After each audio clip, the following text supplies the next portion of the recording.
അവർ കക്കൂസി പോലും അലുമിനിയം പാത്രത്തിൽ വെള്ളം വെച്ചില്ല. അതുകൊണ്ട് കോൺസ്റ്റിപ്പേഷൻ ഉണ്ടായില്ല, ക്യാൻസർ ഉണ്ടായില്ല. കാരണം അലുമിനിയം വെള്ളത്തോട് വരെ റിയാക്ട് ചെയ്ത് അലുമിനിയം ഓക്സൈഡ് ഉണ്ടാവും. കൂട്ടാനൊക്കെ വെക്കുമ്പോൾ അലുമിനിയം ക്ലോറൈഡും ക്ലോറൈറ്റും സൾഫൈഡും സൾഫേറ്റും എല്ലാം ഉണ്ടാവും. അലുമിനിയത്തിന്റെ എല്ലാ സോൾട്ടിനും ട്യൂമർ ആക്ടിവിറ്റി ഉണ്ട്. എല്ലാ അലുമിനിയം പാത്രം എടുത്ത് ദൂരെ കളഞ്ഞിട്ടേ മരുന്ന് കഴിക്കാൻ തുടങ്ങാവും. കത്തിയും സൂക്ഷിക്കണം. ഫ്രിഡ്ജിലും ഫ്രീസറിലും വേവിച്ചു വെച്ച യാതൊരു ഭക്ഷണവും ഇവിടുന്ന് മരുന്ന് കഴിക്കുമ്പോൾ കഴിക്കരുത്.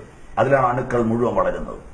ഹ്യൂമൻ പാപ്പിലോമ വൈറസും ഹ്യൂമൻ ഇമ്മ്യൂണോ വൈറസും ഹ്യൂമൻ ചൈൽഡ് വൈറസും ഹ്യൂമൻ ബർ വൈറസും എല്ലാം തണുപ്പിലുണ്ടാകുന്നതാണ്. അമേരിക്കയും ഇംഗ്ലണ്ടിനെയും വറപ്പിച്ച എല്ലാ വൈറസുകളും ഇന്ന് ഇന്ത്യയിലുണ്ട്. AC-യിലെ ജീവിതവും തണുത്ത ഈ ആഹാര ഉപയോഗവും എല്ലാം നിങ്ങളെ വൈറസുകളുടെ പിടിയിലാണ് എത്തിച്ചിരിക്കുന്നത്.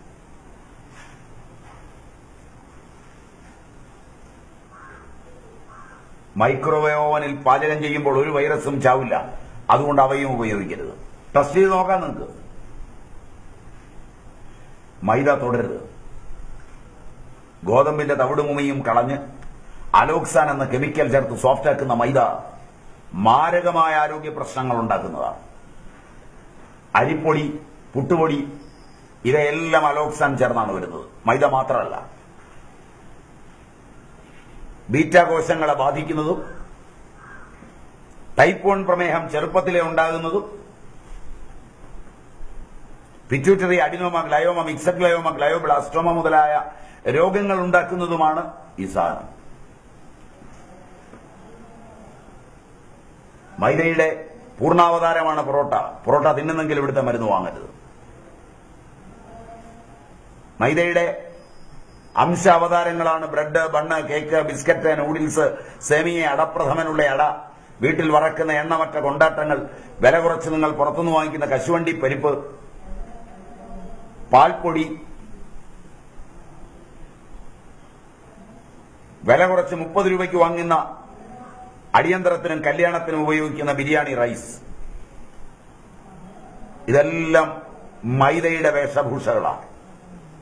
ഇവയിലേത് കഴിക്കുന്നുണ്ടെങ്കിലും ഇവിടുത്തെ മരുന്ന് വാങ്ങരുത്.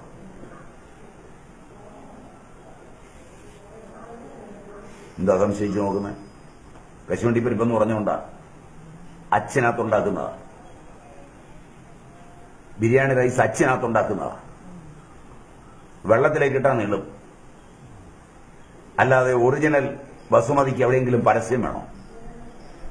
സിനിമാ നടന്മാരുടെ പരസ്യം വേണോ ഒറിജിനൽ ബസുമതിക്ക്? ഇത് കഴിക്കൂ, ഇത് കഴിച്ചാലാണ് നിങ്ങൾ കുളവാകുന്നത്, നിങ്ങളുടെ പിള്ളേര് നശിക്കുന്നത്. അങ്ങനെ വേണം ഇവിടുത്തെ ജനസംഖ്യ കുറയ്ക്കാൻ.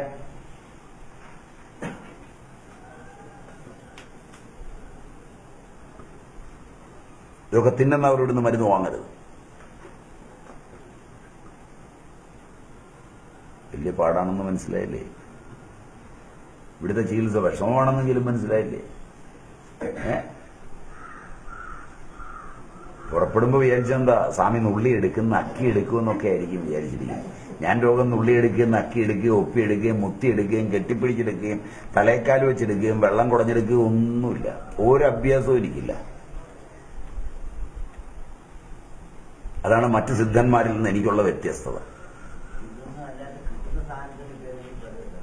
അതും പറഞ്ഞുതരും, തീർച്ചയായും പറഞ്ഞുതരും. നല്ല സാധനങ്ങൾ കഴിക്കാൻ ഇഷ്ടം പോലെ കിട്ടും. അത് മേടിക്കാനുള്ള യോഗം ഉണ്ടാവും. കണ്ടാൽ തിരിച്ചറിയണം. അതൊക്കെ മാർക്കറ്റിൽ ഇല്ലാതായിട്ടില്ല. ഇല്ലാതായ പിന്നെ ഞാനിവിടെ നിന്ന് പറയുമല്ലോ. അതിന് കാശ് കൊടുക്കുമ്പോൾ ബാർഗെയിൻ ചെയ്യാതെ മേടിക്കാനും പഠിക്കണം. അത് പറഞ്ഞുതരാം. ആദ്യം കഴിക്കരുതാത്തതാണല്ലോ ആദ്യം പറഞ്ഞുതരേണ്ടത്. നിങ്ങൾ കഴിച്ചുകൊണ്ടിരിക്കുന്നത് ഇതെല്ലാം ആണല്ലോ. സിനോട്ട് ഇതെല്ലാമല്ലേ ഇപ്പൊ കഴിച്ചുകൊണ്ടിരിക്കുന്നത്. അതുകൊണ്ട് അതാദ്യം പറഞ്ഞിട്ട് ആയിക്കോട്ടെന്ന് വെച്ചാ. മുട്ടേറ്റിയത് യാതൊരു സാധനവും കഴിക്കരുത്. ഒരു തോട്ടത്തിലെ വാഴ ഒന്നിച്ചു കൊലയ്ക്കും, ഒരു തോട്ടത്തിലെ പൈനാപ്പിൾ ഒന്നിച്ചു കൊലയ്ക്കും. അതൊന്നും മേടിച്ച് ഉപയോഗിക്കരുത്. അത് ഹോർമോണിലാണ്. 27 ദിവസം കൊണ്ടാണ് ഒരു കോഴി പൂർണ്ണ വളർച്ചയെത്തുന്നത്. 2 കൊല്ലം എടുക്കും ന്യായമായി ഒരു കോഴിക്കുഞ്ഞിനെ വളർത്തിയാൽ. ഹോർമോൺ, കോൺട്രാസെപ്റ്റീവ് ഹോർമോണുകളിൽ ട്രീറ്റ് ചെയ്താണ് ബ്രോയിലർ ചിക്കൻ വികസിപ്പിക്കുന്നത്, ബ്രോയിലർ മുയൽ വികസിപ്പിക്കുന്നത്, ബ്രോയിലർ താറാവിനെ വികസിപ്പിക്കുന്നത്. 27-ാം ദിവസം തിന്നാൻ തുടങ്ങാം. 40 ദിവസം വരെ തിന്നാം. 40-ാം ദിവസം അതിന് വാർദ്ധക്യമാവും, വേവില്ല, നാരാവും. 48 വരെ അത് ജീവിച്ചാൽ ഹൃദയം പൊട്ടിയേ ചാവും. ഹൃദയത്തിന് ഇന്ന് വരുന്ന ബ്ലോക്കിൽ നല്ലൊരു ശതമാനം ചിക്കോയിലിൽ നിന്നാണ്. അമേരിക്കയിലും ഇംഗ്ലണ്ടിലും കോഴിയെ കെട്ടിത്തൂക്കിയിട്ട് അതിന്റെ എല്ലാം പറിച്ചു കളഞ്ഞ് ഒരു പ്രത്യേക ആവേഗത്തിൽ കറക്കി ചിക്കോയിൽ മാറ്റിയിട്ടാണ് വിൽപ്പനയ്ക്ക് വരുന്നത്. നിങ്ങളുടെ നാട്ടിൽ അതുമല്ല.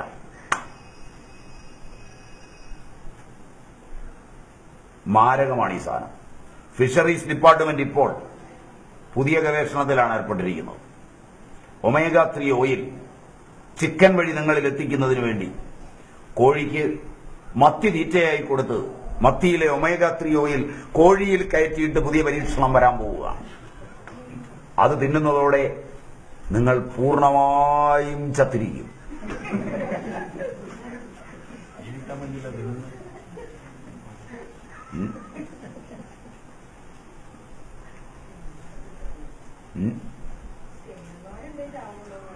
ഗവേഷണമാണ് മുഴുവൻ. നിങ്ങളുടെ ആധുനിക മരുന്നുകൾ ഉൾപ്പെടെ 5 കൊല്ലത്തിൽ കൂടുതൽ ആയുസില്ലെന്ന് ഓർക്കണം. അതാണ് ശാസ്ത്രമാണെന്ന് പറഞ്ഞ് നിങ്ങൾ ചുമക്കുന്നത്. 5000 കൊല്ലം മുമ്പ് ഒരു മഞ്ഞപ്പിത്തത്തിന് ഒരു കീഴാർനെല്ലി കൊടുത്താൽ കുറയുമെങ്കിൽ ചരകൻ അന്ന് കൊടുത്താൽ അല്ലെങ്കിൽ സുശ്രുതൻ അന്ന് കൊടുത്ത അതേ മരുന്ന് ഇന്ന് കൊടുത്താലും മാറും. അത് ശാസ്ത്രമല്ല, അന്ധവിശ്വാസം. മനസ്സിലായില്ല? ഇന്നലെ രാത്രി ഒരുത്തൻ കണ്ടുപിടിച്ച് 30 കോടി രൂപയുടെ കച്ചവടവും നടത്തിയ സാധനം 3-ാം കൊല്ലം വളരെ അപകടകരമാണെന്നും ഒരുപാട് ബ്രെയിനെ ബാധിച്ചുവെന്നും ഒരുപാട് കുട്ടികളുടെ ജീവിതം നശിപ്പിച്ചുവെന്നും പറഞ്ഞാൽ അത് ശാസ്ത്രം. എത്ര വികലമാണ് നിങ്ങളുടെ ശാസ്ത്രം! ഇതിനെ ചുമന്നു കിടക്കുന്ന നിങ്ങളും നിങ്ങളുടെ മാധ്യമങ്ങളും നിങ്ങളുടെ ഭരണാധികാരികളും എന്ന് ഗുണം പിടിക്കും?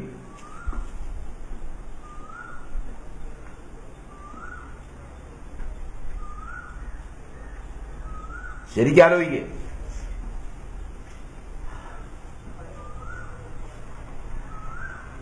എന്നിട്ട് തീരുമാനം എടുക്കുക.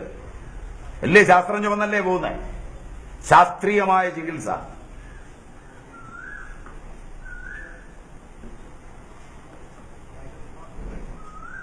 കോഴിയെ തിന്നുമ്പോൾ ഒരുപാട് അപകടമുണ്ട്.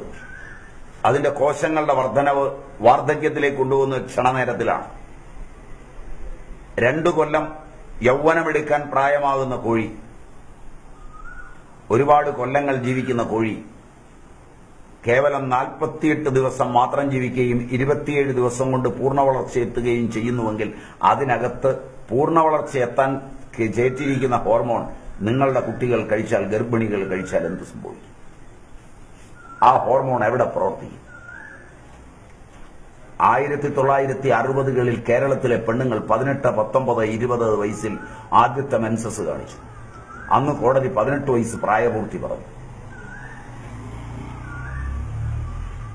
ശാസ്ത്രം രംഗപ്രവേശം ചെയ്തപ്പോൾ 1980ൽ ആഹാരത്തിന്റെ രീതി മാറിയപ്പോൾ 14 വയസ്സിൽ സ്ത്രീകൾ മെൻസസായി. അതിനനുസരിച്ച് ആയുർദൈർഘ്യവും കുറഞ്ഞു എന്ന് മനസ്സിലാക്കണം. ആയുർദൈർഘ്യം ശാസ്ത്രീയമായി കൂടുകയല്ല. 20 വയസ്സിൽ മെൻസസ് ആയപ്പോൾ 120 വയസ്സുവരെ ജീവിച്ച സ്ത്രീകൾ 14 വയസ്സിലേക്ക് കുറഞ്ഞപ്പോൾ 84 വയസ്സിലേക്ക് ആയുർദൈർഘ്യം താന്നു. 1990 12, 13 വയസ്സായി. 2000 ആണ്ടിൽ 11, 12 വയസ്സായി. 2010 ഡെക്കേഡിൽ 7.5 മുതൽ 10 വയസ്സുവരെയായി. അതിനനുസരിച്ച് വാർദ്ധക്യം നേരത്തെ എത്തി. 7 വയസ്സിൽ മകൾ മെൻസസായി. 42ാമത്തെ വയസ്സിൽ അവൾക്ക് വാർദ്ധക്യമായതാണ് ക്യാൻസർ ആകുന്നത്. ക്യാൻസർ വാർദ്ധക്യമാണ്. ആരോഗ്യപരമായി വാർദ്ധക്യം മാത്രമാണ്, രോഗമല്ല. പിനിയൽ ഗ്രന്ഥിയുടെ പരിഹാരമില്ലാത്തൊരു പരിവർത്തനമാണ് എല്ലാ ക്യാൻസറും.